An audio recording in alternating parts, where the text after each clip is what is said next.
Okay, so let's discuss what we covered. So we started this unit, marketing, which is a very interesting topic.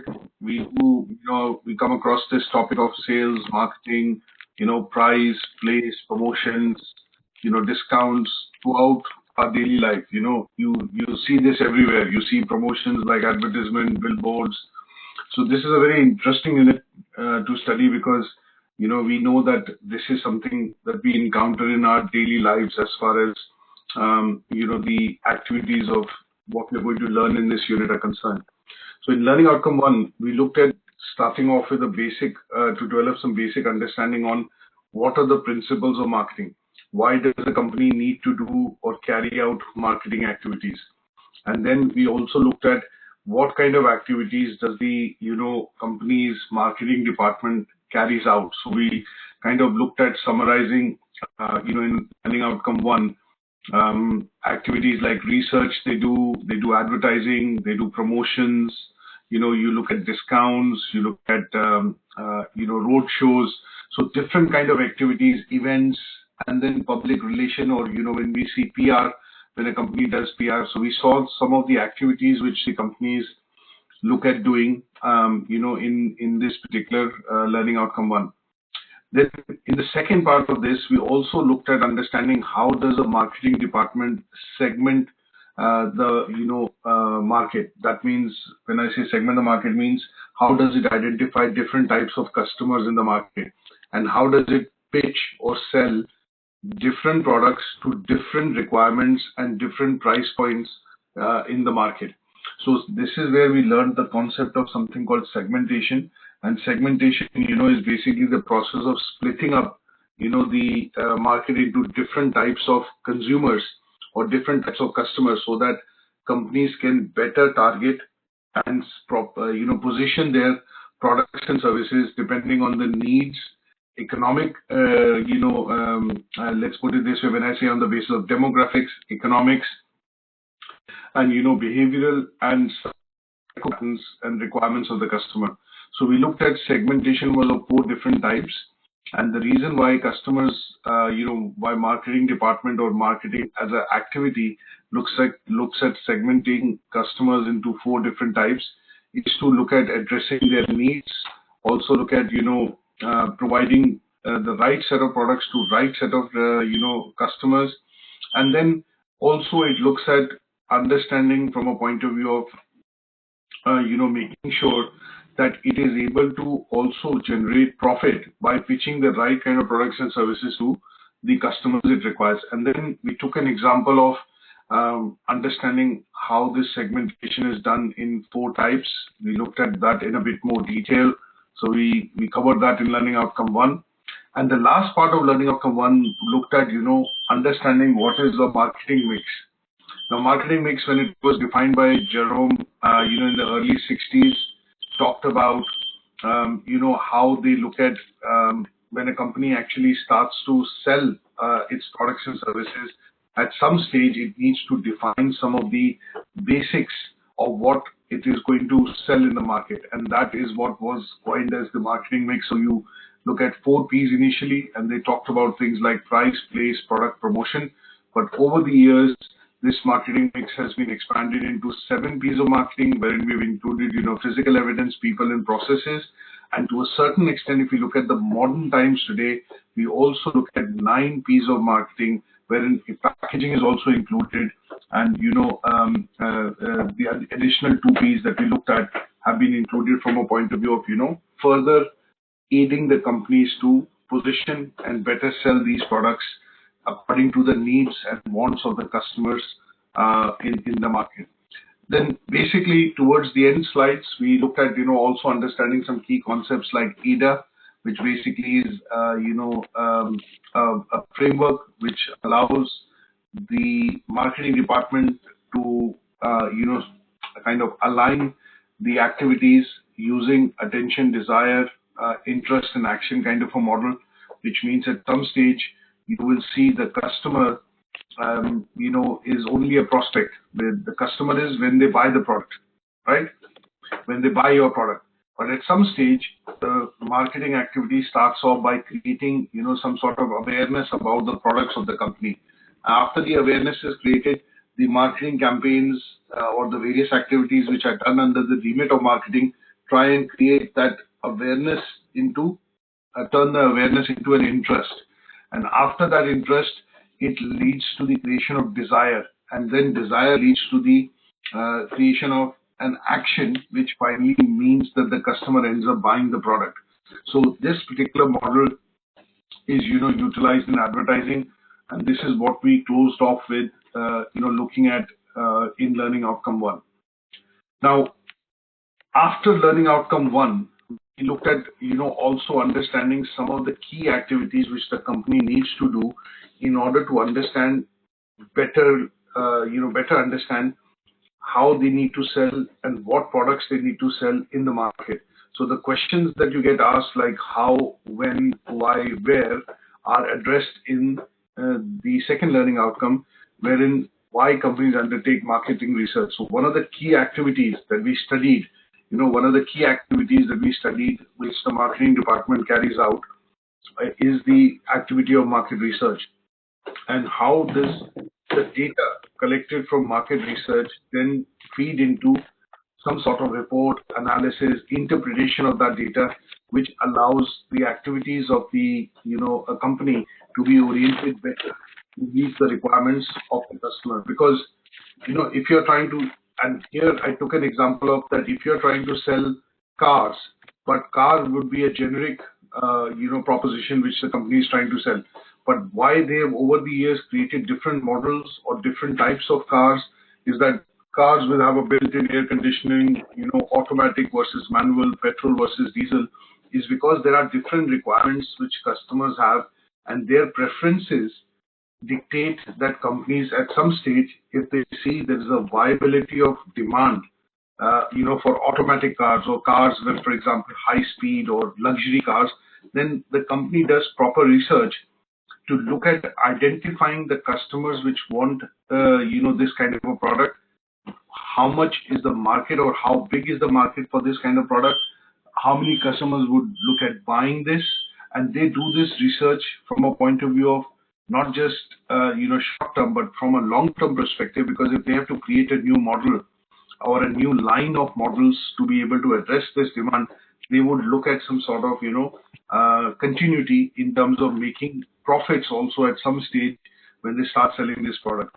So if you say you're looking at buying a car, the next thing the salesman asks you at the dealership is, what kind of car are you looking at buying? Are you buying a sports coupe? Are you buying a passenger car? Are you wanting to buy a sedan? Are you wanting to buy a family car?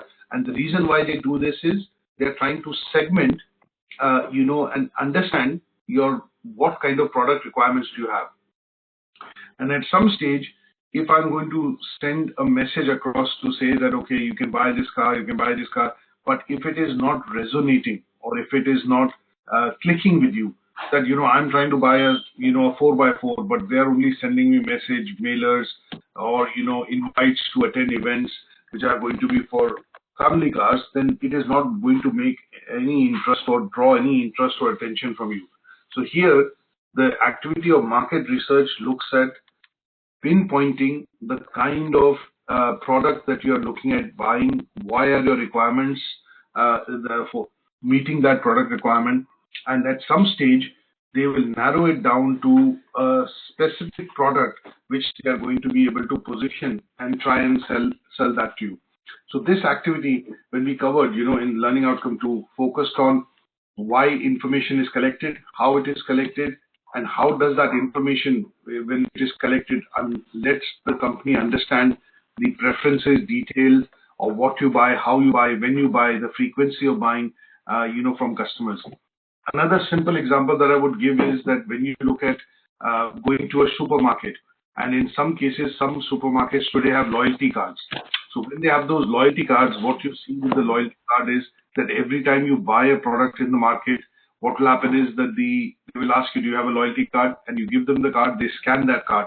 Now that card helps calculate the points that you've accumulated, but also the company, what is the company doing in the background? Is that it is collecting data, and that data is later analyzed using research and analysis into meaningful information. And And that meaningful information at some stage is converted into reports, which is basically knowledge which the managers use to try and send vouchers, discounts, and other things to you in the post. Now, if they see from your shopping list that every week you buy milk, bread, eggs, then at some stage they know that these are products you keep buying because these are going to give them information about when they do a bit of digging and research into the data that has been collected over weeks and months, that this is a product which the customer always buys when they visit the supermarket. So this means that these are products that they can send you more offers on, or they can send you some discounts on, and they can generally send you promotions which help you which helps them increase their sales to these products, and also helps them make profit, because these are things that you are going to definitely buy when you visit the supermarket. So the aim of research is to primarily collect data, information, and then convert it using analysis into knowledge, which can be used by the marketing department to basically, drive more sales, or more, I would say, drive more sales and then increase the profits of the company. We looked at understanding the different types of research, primary, secondary, and tertiary, and we did a bit of a small slideshow quiz to understand how do we recognize whether the research is primary, secondary, and tertiary. And then last but not the least, we also look at why this research is important and how the data is collected in different types of research activities. Is that okay? Yeah. Yeah. Now we are going to go forward and look at learning outcome 3. And in learning outcome 3, we are going to be understanding, how do we apply some of the market analysis techniques. So in this case, if I give you a bit of an example or a context before we start. Now, if you understand that, say, let's take an example of a company like, we'll go and stick to, say, a company like Samsung. Now, when you buy a phone or when you buy a product, at some stage when you bring it home, you open the product, and when you open the product, what you see in the product is that there is some user manual, but it's also along with that user manual and documentation, there is sometimes you will see some survey or some feedback form or a guarantee form that you need to fill, and you need to send that back to the company. Some sort of a form which is like a warranty form, or which also captures, some feedback regarding, how did you like the product? Was it easy to install? Basic questions around why you bought this product and how have you found the experience of shopping for this product, and they try and collect some data from it. Now, when you fill that form, which is along with the user manual, or it basically is tabbed along with the warranty card, and that is sent back to the company, it allows the company to capture some basic information. And that basic information would have things like your name, first name, last name, your email, your phone number, maybe your occupation, the date that you bought the product. And they ask you certain other questions to find out, the usage of the product, how did you find the experience, and, things like that. So this bit, which you look at primarily when you collect this data, and this data has to be further analyzed into understanding, the preferences of the customer, and also to understand why the customer bought this product and what kind of requirements the product is going to fulfill. We'll be looking at doing some more analysis on that data which has been collected by the form. And that data that you look at is primarily going to be a raw data. So when the analysis is done on that data, when you say, for example, convert it into a bit of reports, graphs, some sort of chart, then that is looking at doing what is called analysis on the data. Is that okay? Do you understand this? Is that okay, Vu? Please. Okay, let me show you by a bit of an example. And this example is, we want to understand why we want to apply the techniques, various techniques. So let me show you an example of raw data.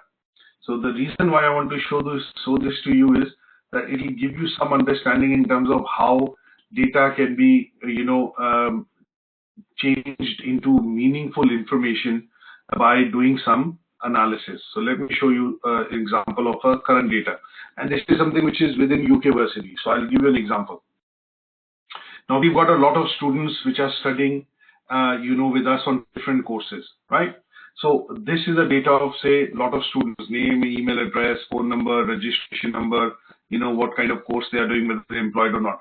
Now this is one form of data. Now, if I have to look at changing this data into some meaningful format in terms of a report, so what I have to do is I have to do some analysis on this or apply some techniques, and those techniques would mean that I repurpose this data into by using certain techniques like filter.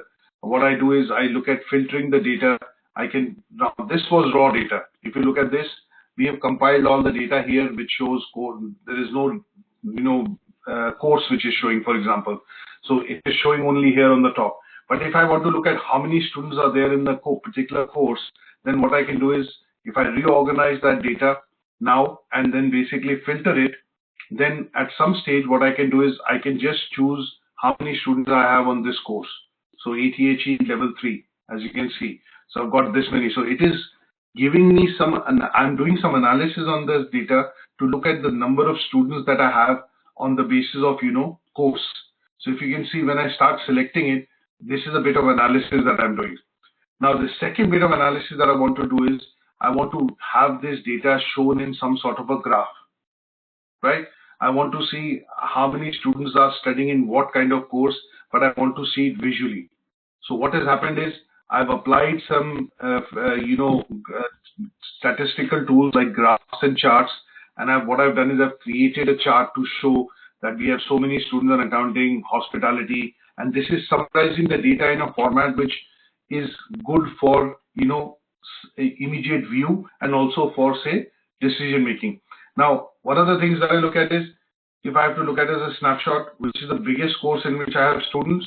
Now, in this Excel sheet, if you see, I cannot make out in terms of which students, which course I have to look to. But if I make a graph out of it, I can clearly see business and management has the maximum number of students at this moment, followed by computing, followed by healthcare, followed by teaching.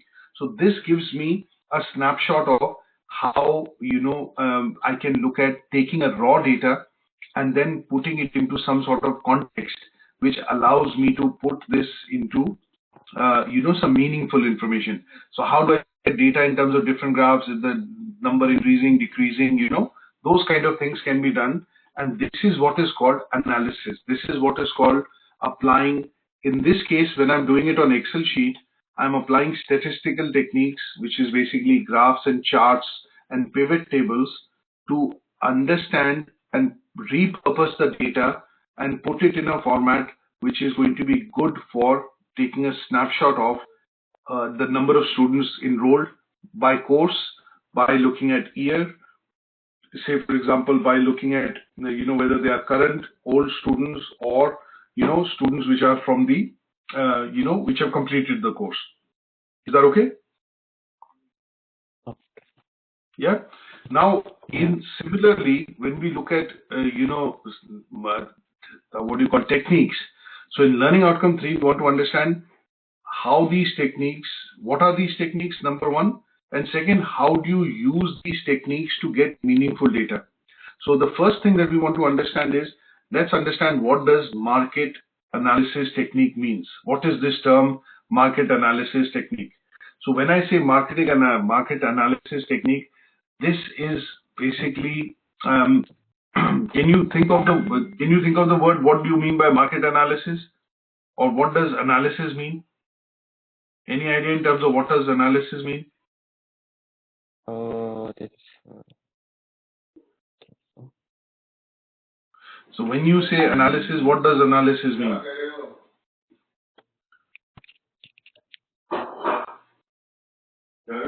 So analysis would mean that, you are looking at.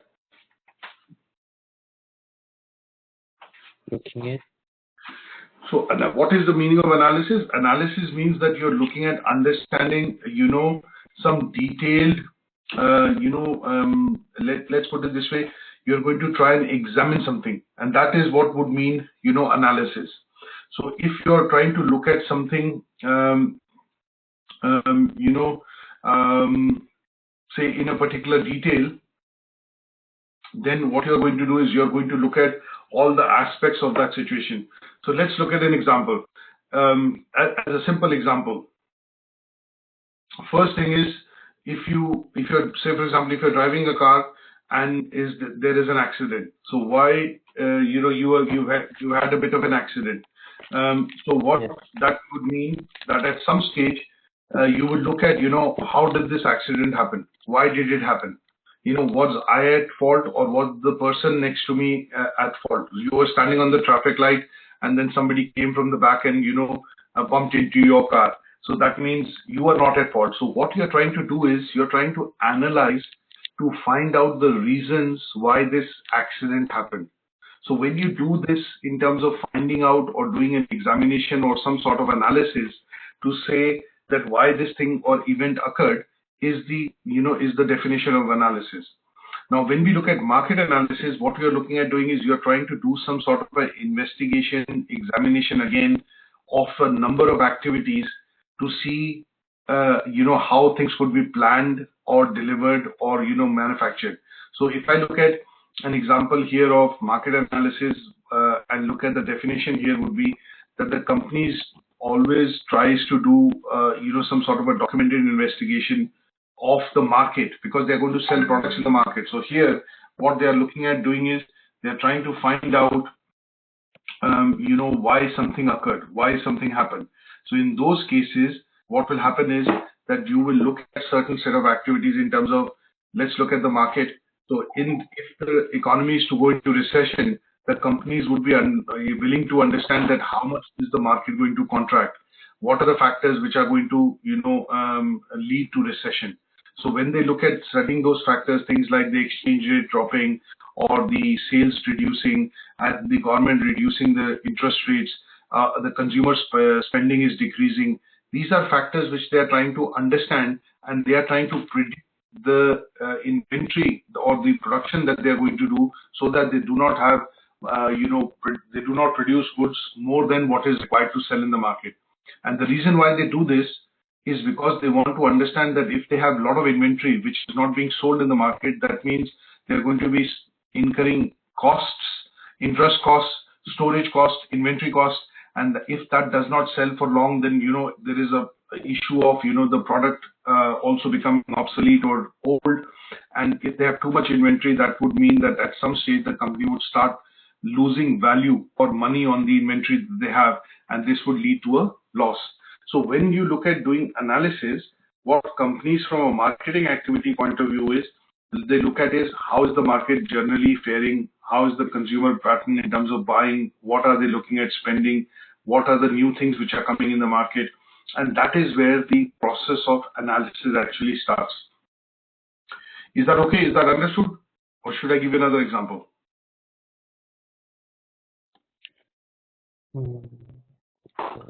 So let's look at another example, just to clarify this.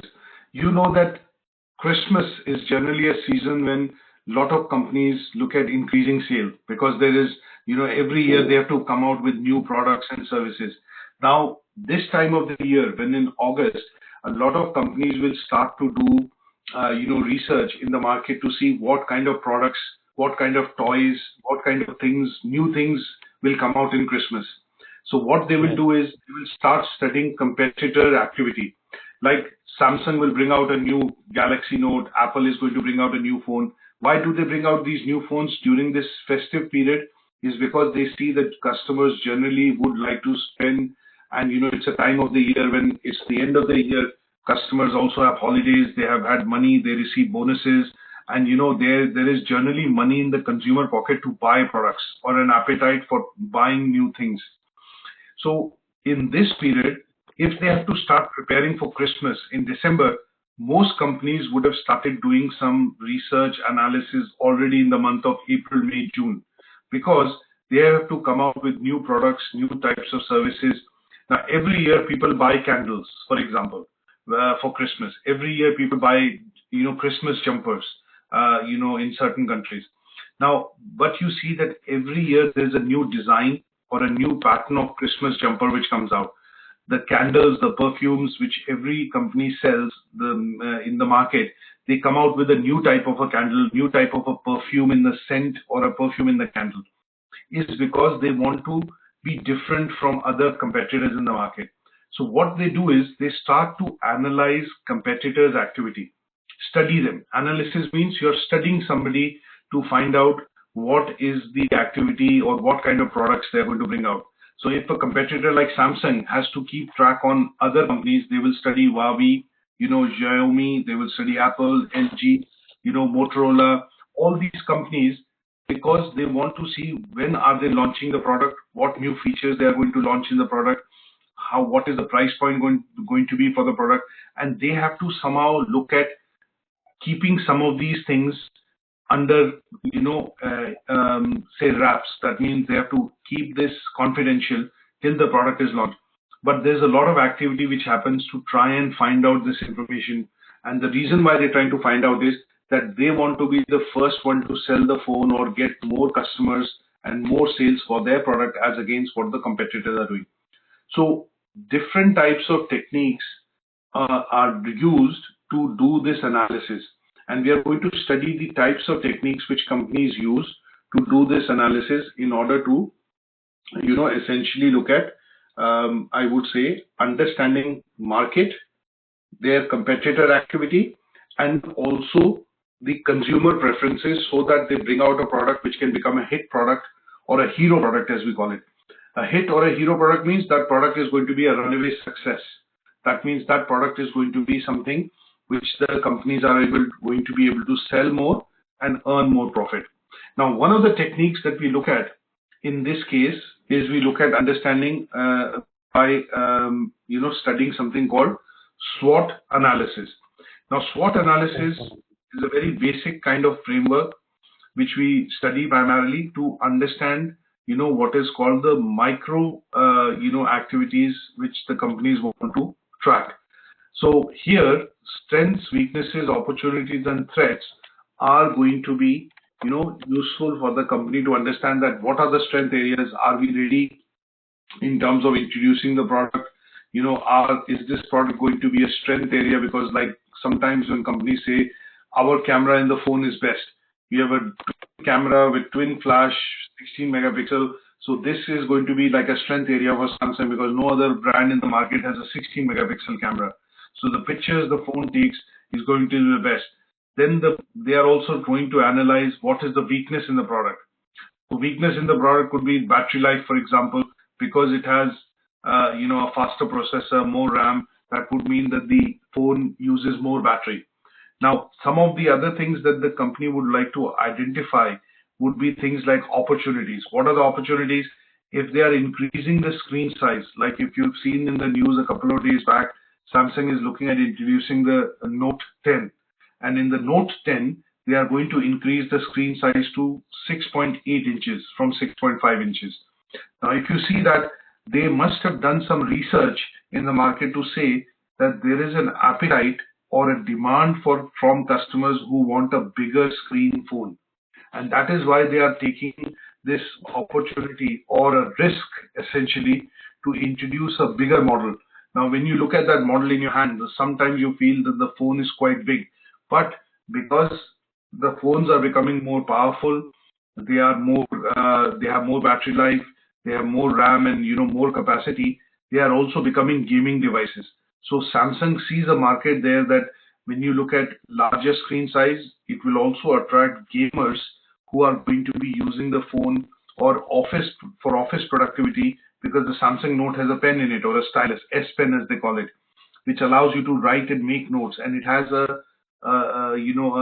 handwriting recognition software built in, and that allows the phone to create an opportunity for them to attract new type of customers, things like artists, things like professional people who would basically look at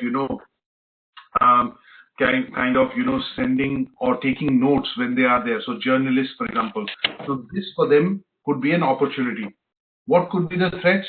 That they might have over emphasized on a big screen size. There could be a threat that there are some other companies which are going to introduce the same model but at a lower price than what Samsung is introducing, and that could be a threat. So in order for the company to understand that what are the factors which are going to be internal and external, and they are going to be areas of strength or weakness, or which are going to be helpful or harmful, they will use the SWOT analysis as a tool to primarily study, the strengths and weaknesses of a product which they are trying to introduce. Is that okay? Okay. Yeah. Now let's look at why do you think, what are the benefits of using SWOT analysis? Now, SWOT analysis, the benefit are, very simple to understand. One, it is a very basic tool. It's a very simple and a practical tool. When I say basic, it is not, it is a tool that we can apply in a lot of different situations. So when we look at SWOT, this is a basic tool that we use in a lot of different situations. You even use this tool to do your own SWOT, isn't it? Sometimes when you want to look at identifying your own strengths and weaknesses, you can also use this tool to do your own analysis of understanding your skills, which are going to be your strengths, your experience, which is going to be aiding your strength areas, and in some cases you want to know what are your weaknesses, so you can also use this as a tool. Now, this tool allows us to understand a couple of things, which is to look at understanding internal and external factors affecting the company. So do you recall when we studied micro factors which affect the company in unit 1, how businesses operate? Do you remember what were macro factors in the business environment? We studied micro factors affecting the business environment. Why they were called micro factors? So micro factors, if you recall in the first unit that we studied, why they were called micro factors is because SWOT analysis allows you to understand micro factors which are related to the company. Now, micro factors tend to be factors like, customers, competitors, suppliers, factors which affect marketing. And these factors, are, related to the internal side of the company and its operation. So SWOT analysis is a good tool to understand the micro factors which affect the company, or, in this case, if you talk about from a business environment point of view, but if you talk it from a point of view of, marketing, these are factors which affect the company internally. And that is where, the first step when you start looking at marketing analysis technique, one of the techniques that we look at is a micro analysis technique, which is generally used in this case would be SWOT analysis. Okay. Now there are some limitations. What can you think are the limitations of SWOT? SWOT analysis as a technique. The limitations tend to be is that it is not considered a very serious tool. It's considered a very basic tool to do any analysis, because all it does is it tells or informs you about the strengths, weaknesses, opportunities, threat of the company, of a particular product, but it does not help us in prioritizing any particular factor, that this strength is a biggest strength, or this strength is the lowest strength, is a small strength. This opportunity is the biggest opportunity, this opportunity is the second biggest opportunity. It does not help you in doing the ranking or to a certain extent prioritization of factors. Sometimes you will also see that when I say, for example, in the strengths of Samsung Galaxy Note, one of the strengths would be that the camera in the phone is a 16 megapixel camera, right? But that is considered a strength. But if I look at getting into details of it, that Sony has introduced a phone which has 30 megapixel camera, and that camera allows you to take pictures in portrait mode, landscape mode, panoramic mode, moving, say for example, mode. It allows you to control the focus and the aperture. But these are details that you are getting into. And when we look at each of these details, it does not help you prioritize which of this is the most important strength from a customer's point of view. When customers buy the phone, do they buy the phone on the megapixel basis of the camera's resolution, or do they buy the phone on the basis of the types of mode it allows you to take photograph in? So when you look at that, it does not allow you to clearly identify the prioritization in terms of which is this is a strength, but what level of strength is this within the phone resolution in the camera.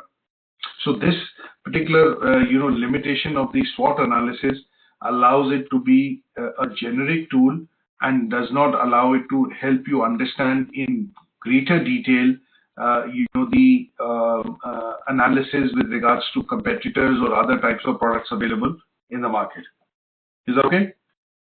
Yeah. Now, as an example, we have discussed, say SWOT analysis of say Samsung Galaxy S Note the 10, which is coming, and you could do a SWOT analysis for any company or any particular product, and that would allow you to understand why this is a tool which is required to do analysis of a certain type of situation or a certain type of market condition for a company. So in the case of Apple SWOT analysis, it reveals that the company's strengths and weaknesses are, and what I've done is I've summarized it here. Now, one of the biggest strengths of Apple is that it has a lot of money to do advertising. So a lot of small companies cannot spend the same amount of money in advertising and promotions as Apple can do, because it has lots of capital reserves and lots of money which it spends big on advertising. So if you have to take on Apple as a company and you have a similar product, you're going to be dwarfed or be very small in terms of money that you can spend on marketing. The other thing which is a strength for Apple is that in the phone that they produce, iPhone, they have vertical integration. That means they pretty much have the capability to do pretty much everything in terms of related to the phone. So vertical integration means that they have looked at producing the phone, producing the software, everything is what they do in terms of producing the product. So they don't need to depend on any other company outside.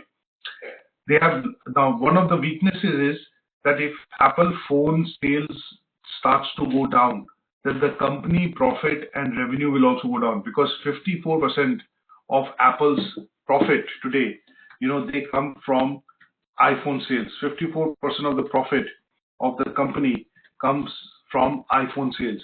So if the if the sales begin to fall, then it shows that the company has over dependence on iPhone sales. Other products are not making enough revenue or contributing enough revenue to the company, and that is where it is a lopsided model. That means there is an over dependence on iPhone sales of iPhone to generate company profit and revenue. Now, one of the weaknesses it has is that it has no other compatibility with other OS. You cannot use an Android phone or any other type of software which has been designed for Android or Windows or any other Samsung related software cannot be used on the iPhone. So this is a bit of a weakness or a drawback. That means you have to buy applications which are designed for iOS or the Apple OS system only. And then there are some opportunities wherein Apple can expand into health gadgets, wearable gadgets, like the Samsung has introduced Oculus, which is like a 3D HoloLens, and Samsung has taken the lead in introducing that working HoloLens with the it's with its phone, Galaxy phone. But Apple is slow to follow, so it sees as an area opportunity, because if there are customers who want to look at that kind of an experience, like wearable gadgets for gaming and things like that, it can get into that segment, and that will allow it to increase its sales and profit by introducing new products. And what is the threat? When iPhone was introduced in 2007, you recall that was the only phone which had no keyboard. But now, if I see 10 years, 15 years down the line, there are lots of phones in the market which give you the same features and functionality of an iPhone, but at maybe 1/3 the cost. They are very much, very cheaper than the iPhone. When an iPhone X, for example, the iPhone XR costs you about £1,200, but you can get a similar Huawei or a Xiaomi phone or a Mi phone for about £250. So as you can see, this is a big threat, because the phones are pretty much similar, but they are 3 or 4 times cheaper than the iPhone. But if you see SWOT analysis, that is where the limitation is, that it does not give you, details of where the weakness is or where the strength, a kind of threat is. And that is where, the idea is this tool primarily becomes a tool, for a micro analysis, but from an overview point of view, but not in detail. And this is where, say, for example, in a few slides, I have now looked at, summarizing the strength, weaknesses, and the opportunities and threats, for the Apple iPhone. So this is giving you an idea of SWOT analysis. Is that okay? Okay. Now let's look at another tool. And this tool also we studied, in when we were looking at the macro business environment. We studied the micro business environment and macro business environment. So when we looked at the macro business environment, we looked at studying, the what is called the pestle or pest analysis. And what do you recall anything in terms of what was macro business environment? So the simple definition I had explained at that point is micro is something which is internal, macro is something which is external. Micro means it is inside the company and the company has direct control over it in terms of the things. Macro means it is outside the company, and those factors which affect the company or the business from outside, on which the business organization or the company has little control, would be classified as something called macro business factors. And macro factors tend to be, a simple example that I had given you was weather. For example, if there is a adverse weather, then all the shops have to shut, and it does not mean that you only need to shut your shop. If the recession is to come in the economy, then all businesses will face decreasing sales or declining sales. So it is not just going to be your business. If there is a factor which is introduced by change of policy by the government now, or because of political climate in the country, then it will affect all the businesses. It will not just affect your business. And these kind of factors which are beyond the control of the organization, and they influence the organization or the business or the company from outside, then they are called as macro environmental factors. Now, when we look at studying the macro factors or macro analysis techniques, we look at studying, use pest or pestle analysis to do this. Now, the other thing that we look at when we look at, just asking a question. Now, what do you understand by, macro analysis? We talked about micro. Can you think about what is macro analysis? Macro analysis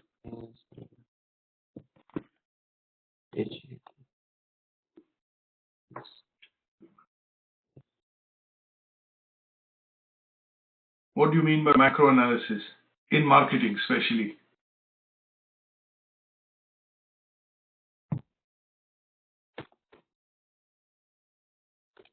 So, as I mentioned to you, macro means external.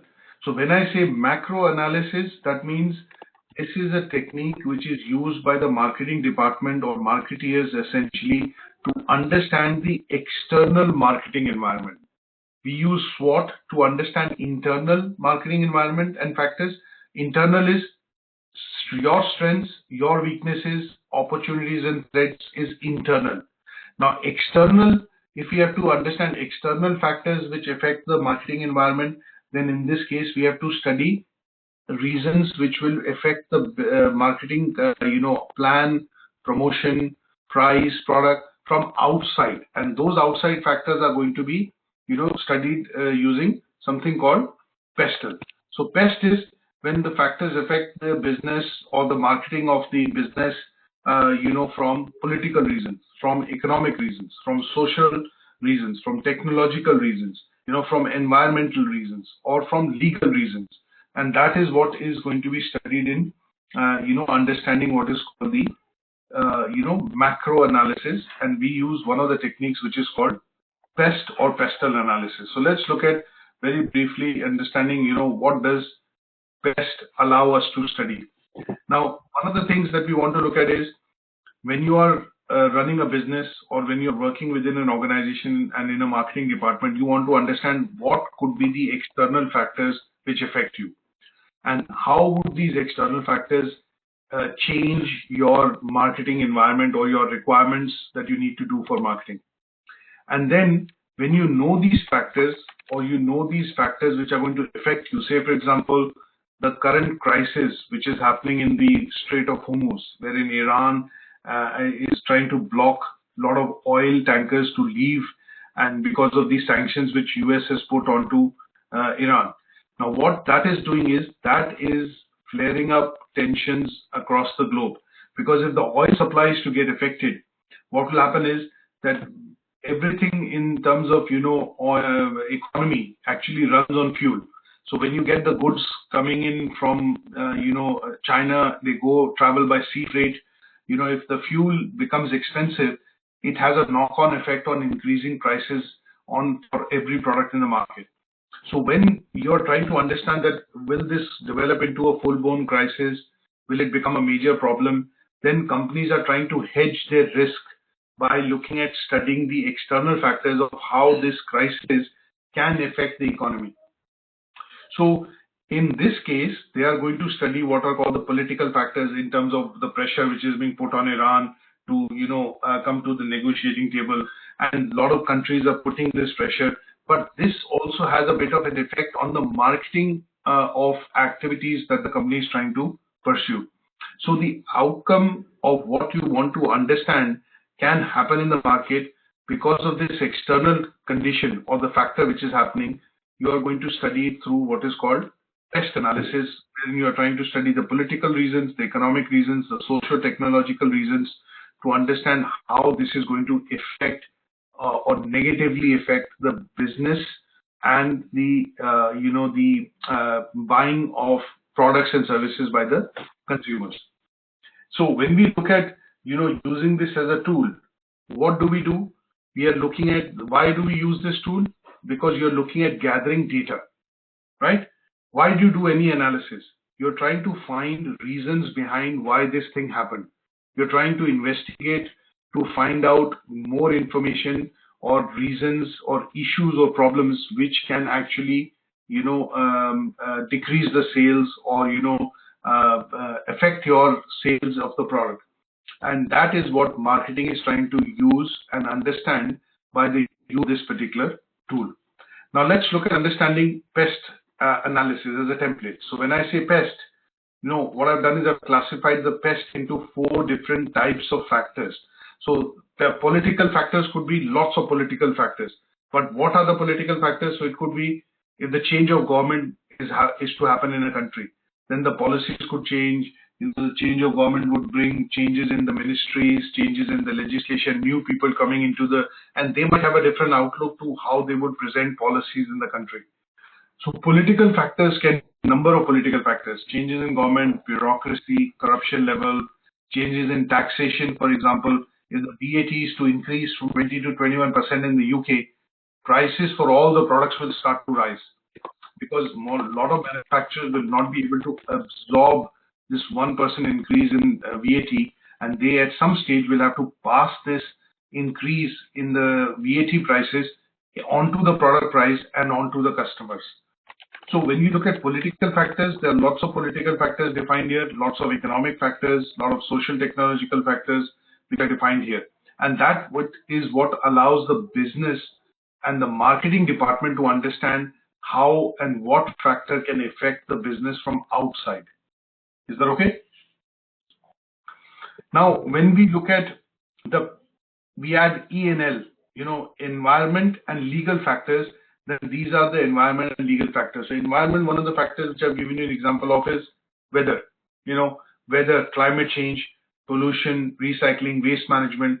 Like in the European region now, if you look at a lot of retailers are under pressure. When I say retailers, I mean supermarkets are under pressure to look at reducing the waste they send to landfill.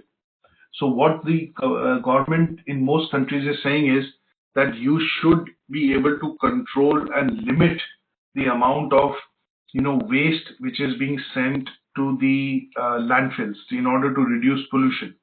So what is the kind of waste which goes into landfill? Waste includes things like food which is not being used, products which are expiring. They are also looking at things which are primarily, packaging. A lot of packaging comes out of the supermarket, and that, if it is not recyclable, then can create, environmental hazards in terms of pollution. So those are things which the companies or supermarkets are getting affected by, and they are now in the process of managing or coming up with new types of packaging which reduce this waste and the material being sent to landfill. And similarly, sometimes you see legal factors. Can you think of a legal factor which, legal situations which have created, problems for the company? Any example that you can think of from recent times or news? Any idea who?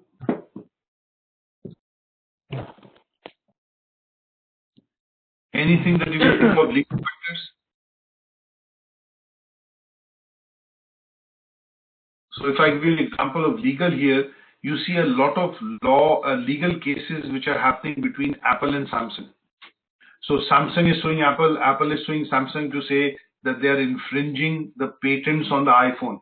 Some of the things they say have been copied by Samsung from the iPhone. So this is creating what is called legal battles or challenges for the marketing department, because if they introduce a new feature, there needs to be a proper backup or explanation to explain, and there's a logic behind it that why this has been introduced. So you see Apple and Samsung are filing a lot of patent application as well, which why they are filing patents, because if they introduce a new feature on the phone, then they file a patent to say that this is a feature that we have invented, and if you need to use this feature, you will have to give us a royalty for using the feature. Now, I don't know, one of the features which I can think of in the Samsung Galaxy phone is a eye contact reader.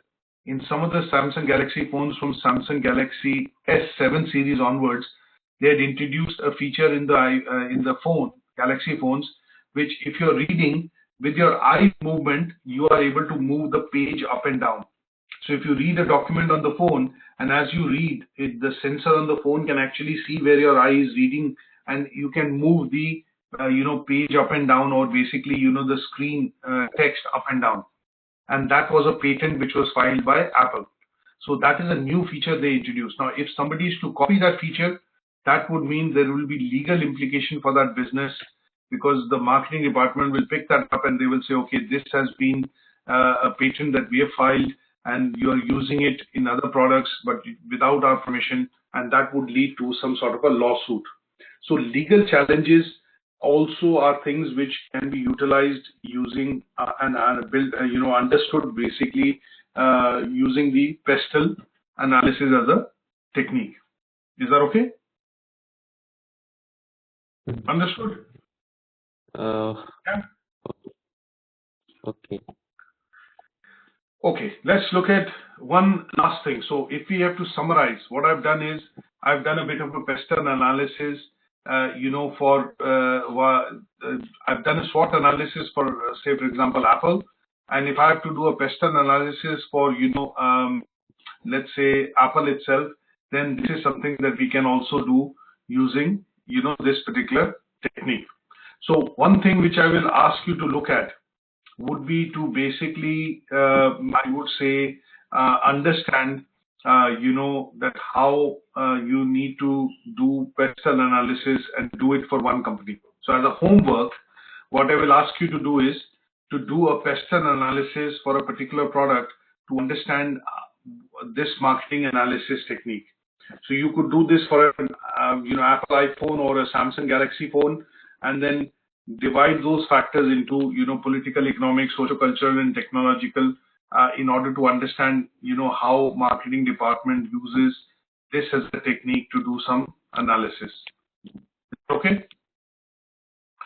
And what I've done is, when I showed you the example of the marketing, the Excel spreadsheet, the reason of why we were looking at doing this marketing analysis was that it is allowing us to interpret the research findings and the data that we have collected, and organize that into meaningful information. And that meaningful information was using graphs, charts, tables.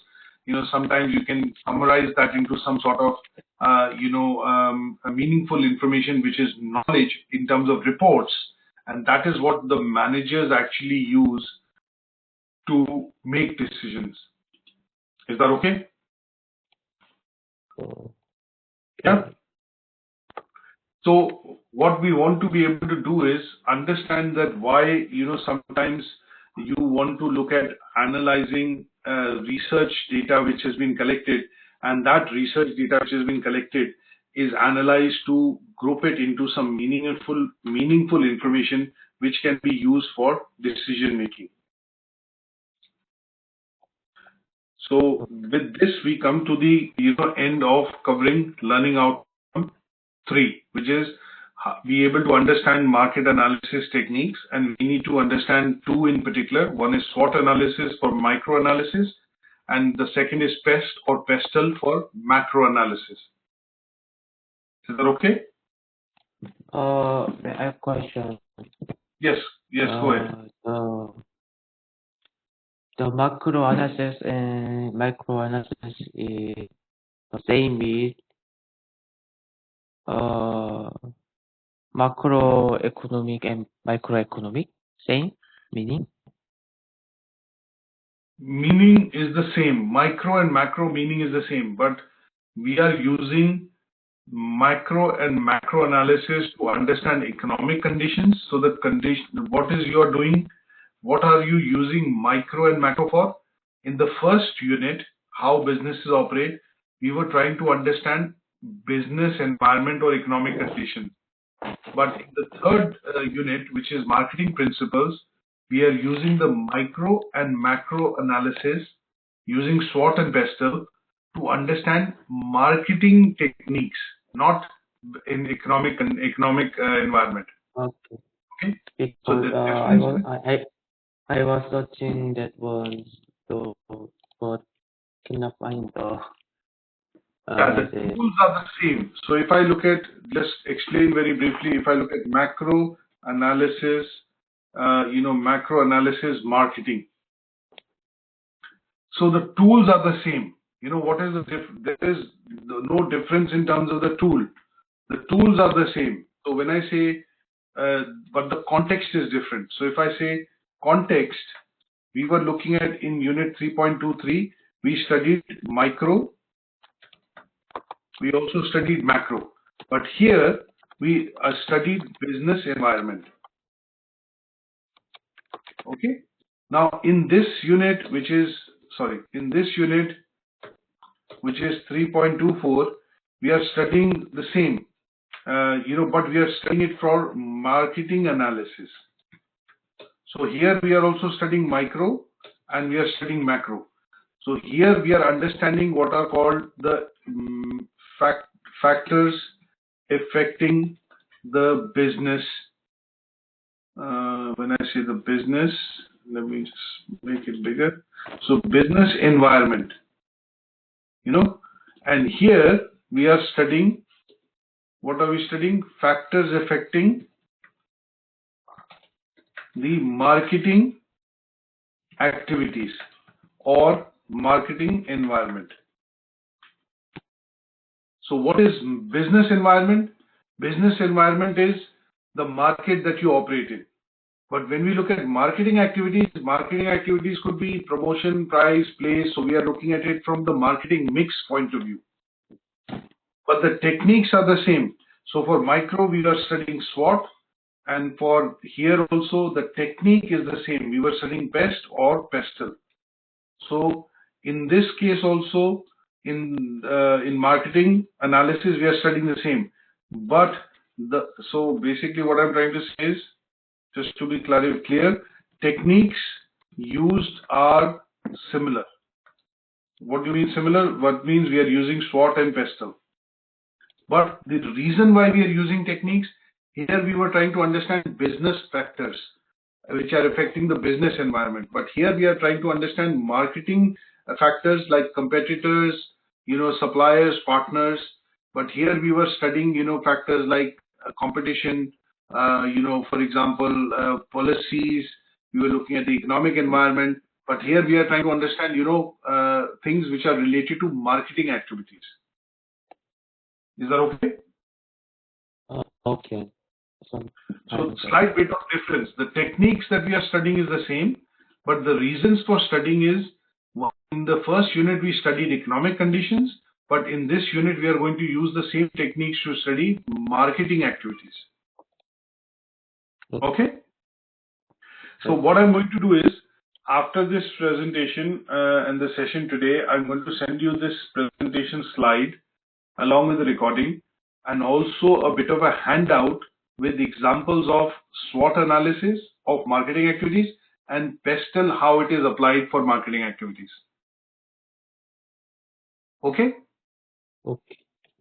And if you have any questions, please feel free to send me an email or ask me, so that what I can do is, if required, I can send you some more material for you to understand that in a bit more detail. Okay. Okay, so like for this, I'm going to send you this particular handout, which is SWOT analysis and how it is applied in marketing terms. Okay, and then it has PESTEL also, and it applies this, how it applies to marketing, activities